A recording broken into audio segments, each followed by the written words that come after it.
आदरणीय वंदनीय शक्तिसिंहजी बापू साहेब,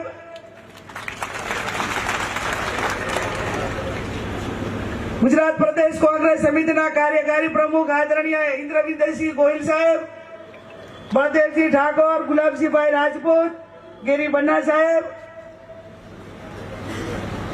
रामकिशन ओझा साहेब, भरतसिंहजी वाघेला, जागीरदार समाजना करणी सेना, महाकाली सेना, बनासकांठानी संकलन समितिना सौ युवान भाईओ, स्टेज पर विराजमान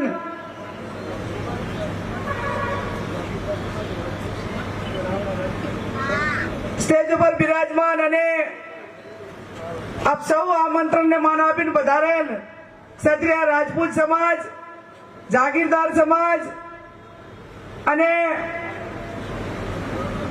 રાવણા રાજપૂત સમાજ, સૌ ક્ષત્રિય સમાજને આમંત્રણના માન આપીને પધારેલા સૌ મહેમાનશ્રીઓ, વડીલો, યુવાન ભાઈઓ અને બહેનો,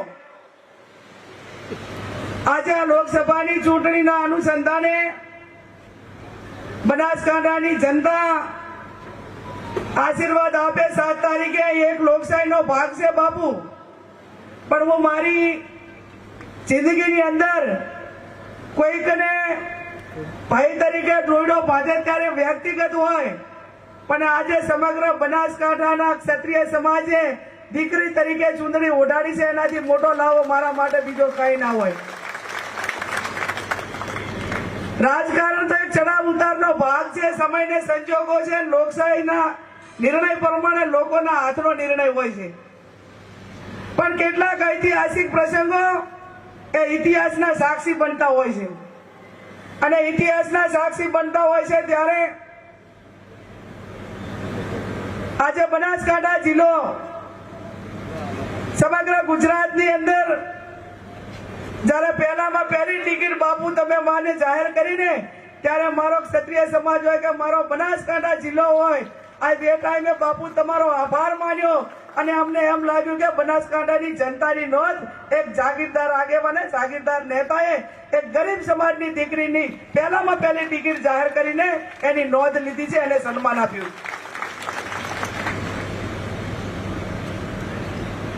મારા સૌ વડીલોને એક બેન દીકરી તરીકે મારે કોઈ રાજકીય ભાષણ નથી કરવા, જ્યારથી કરીને ક્ષત્રિય સમાજ એની અસ્મિતા માટે, બેન દીકરી માટે એ આજથી નહીં પણ ભૂતકાળ ઇતિહાસ ગવાશે કે 18 આલમ 36 કોમની કોઈ પણ બેન દીકરી હોય, ગામમાં નાના મોટું કોઈ તકલીફ કે ઝઘડા જેવું હોય અને ગામની અંદર ક્ષત્રિય સમાજનો એક ઘર હોય ને તો એને 18 આલમ એમ કે બાપુ અમારા ઘરે પધારો, અમારી સાથે પધારો, અમારી આ બેન દીકરીનો આ પ્રશ્ન છે અને એનું સોલ્યુશન કરવા અમને મદદ કરો। આ પ્રણાલિકા જયારે એ સમાજો સાથે સંકળાયેલી હોય ત્યારે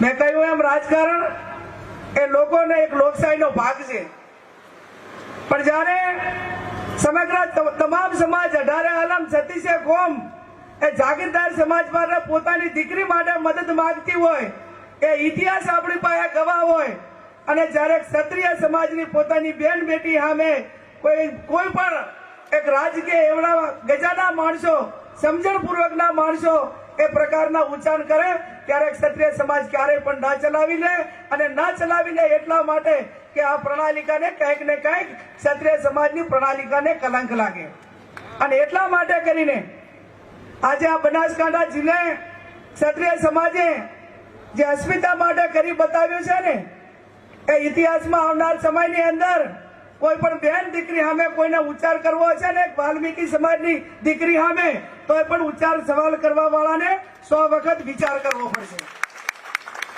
આ સ્થિતિનું નિર્માણ આજે એક બનાસકાંઠા જિલ્લાએ કરી બતાવ્યું છે, ત્યારે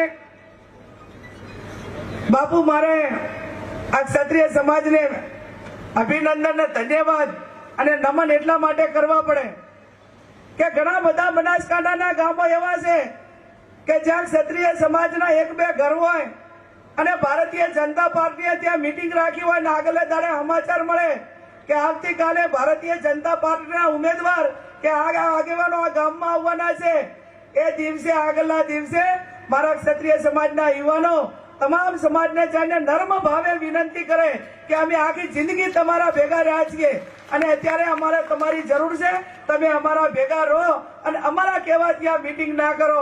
અને સમગ્ર તમામ ગામોની અંદર તમામ ગામના તમામ 18 આલમ 36 કોમે એ જાગીરદાર સમાજને ટેકો આપીને એ ગામમાં ભારતીય જનતા પાર્ટીની મીટિંગ નથી થવા આપી.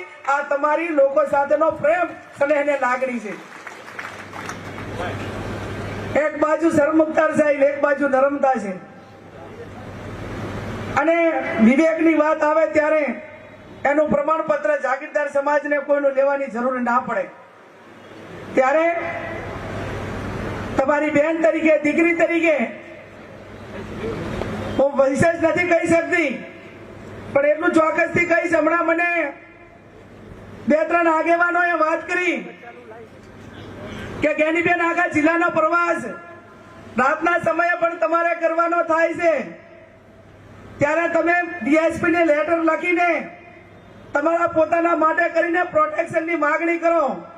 ને એમને નર્મ ભાવે જવાબ આપ્યો કે સમગ્ર બનાસકાંઠા જિલ્લામાં ગામો ગામ મારો ક્ષત્રિય સમાજ ફેલાયેલો હોય અને એક કુળની કુંવાસીને પ્રોટેક્શન માંગવું પડે તો એમની ખુમારીને ક્યાંક લાચણ લાગે.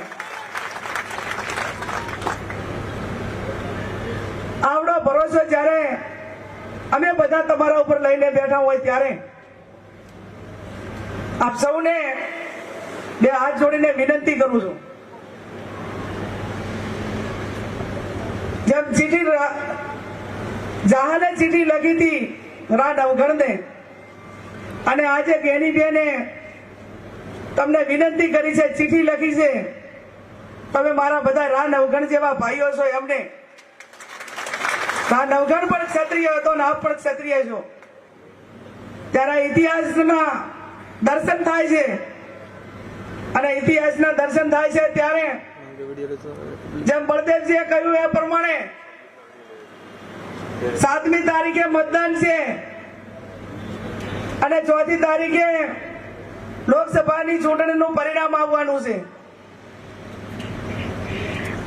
એક બાજુ CR પાટીલ પાટીલનું નેતૃત્વ છે અને એક બાજુ આપણું સૌનું ગૌરવ, આપણા સૌનું ભવિષ્ય અને જે રાજવી પરિવાર સાથેની પરંપરાને જાળવવા રાખીને એ પરંપરાને આગળ વધારવા માટે એક બાજુ આપણા બાપુ શક્તિસિંહ ગોહિલ બાપુનું નેતૃત્વ છે. ત્યારે તમારે કોના હાથ મજબૂત કરવાના છે? સમગ્ર ગુજરાતમાં એક સીટ આવશે ને તો દિલ્હીના દરબારની અંદર કોલર ઊંચા કરીને ભાગડી પહેરીને મારા આદરણીય વડીલ શક્તિસિંહ ગોહિલ સાહેબ એ સંસદની અંદર કહેશે કે હું બનાસકાંઠા જિલ્લો જીતી લાવ્યો છું. આમ તો સાહેબ બાપુ પેલા 5 લાખના દાવા કરતા હતા કે અમે તો બધી 5 લાખ પ્લસની સીટો જીતીએ છીએ. પુનેપૂર્વક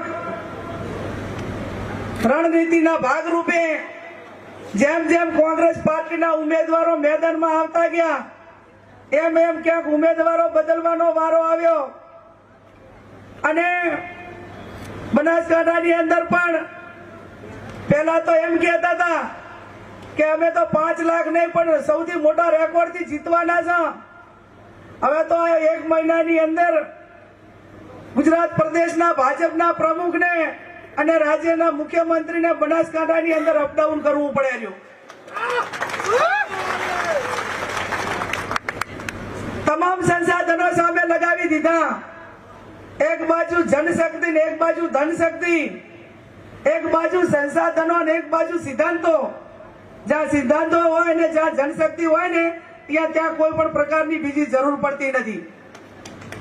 ત્યારે સંસાધનો વાપરી ચૂક્યા, ગુજરાતના નેતાઓને બધાને લાવી ચૂક્યા અને હવે આવતીકાલે તમારે એમને પોતાને બનાસકાંઠામાં એક ગરીબ સમાજની દીકરીને હરાવવા માટે દેશના વડાપ્રધાનને આવવું પડે. આનાથી મોટી તાકાત બનાસકાંઠાની કઈ હોઈ શકે? ત્યારે આપ સૌને મારી બે હાથ જોડીને વિનંતી છે કે આજે આ તમારું જે મામેરું, મારું જે મામેરું તમે બધા ક્ષત્રિય સમાજે ભર્યું છે, એ મામેરાની મર્યાદા હું સમજુ છું. કોઈ બેન દીકરીના માથા ઉપર જાગીરદાર સમાજ, સર્વ સમાજ, ક્ષત્રિય સમાજ એના માથા મારે ચૂંદડી ઓઢાડે, એ ચૂંદડીની શાન બાન ને મર્યાદા શું છે એ હું ખૂબ જવાબદારી પૂર્વક સમજુ છું. અને આ તમારી ચૂંદડીને ક્યાંય આંચ નહીં આવવા દઉં એની હું આપ સૌને ખાતરી આપું છું. આજથી મારી જવાબદારી ઘણી મોટી વધી જાય છે. મારે રાજકારણ પૂરતું સીમિત ન રહીને આ તમામ સમાજોની પરંપરાઓ, મર્યાદાઓ એક બેન દીકરી માટે, એક મહિલા તરીકે મારે કેટલું જ કરવાનું હોય, આ જવાબદારી આજે મોટી મારા શિર ઉપર, માથા ઉપર જાગીરદાર સમાજે નાખી છે. અને જાગીરદાર સમાજે નાખી છે ત્યારે આપ સૌ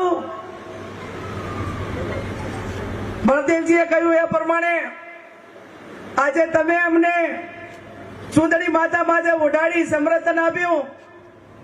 હવે 7મી તારીખે 5 કે 6 વાગ્યા સુધી એક પણ બનાસકાંઠાનું બૂથ રેડું ના રાખતા ત્યારે આ ચૂંટણીની લાજ રહેશે. હવે એમની પાસે ખોટું કરાયા સિવાયનું બીજું કોઈ ઓપ્શન વધ્યું નથી.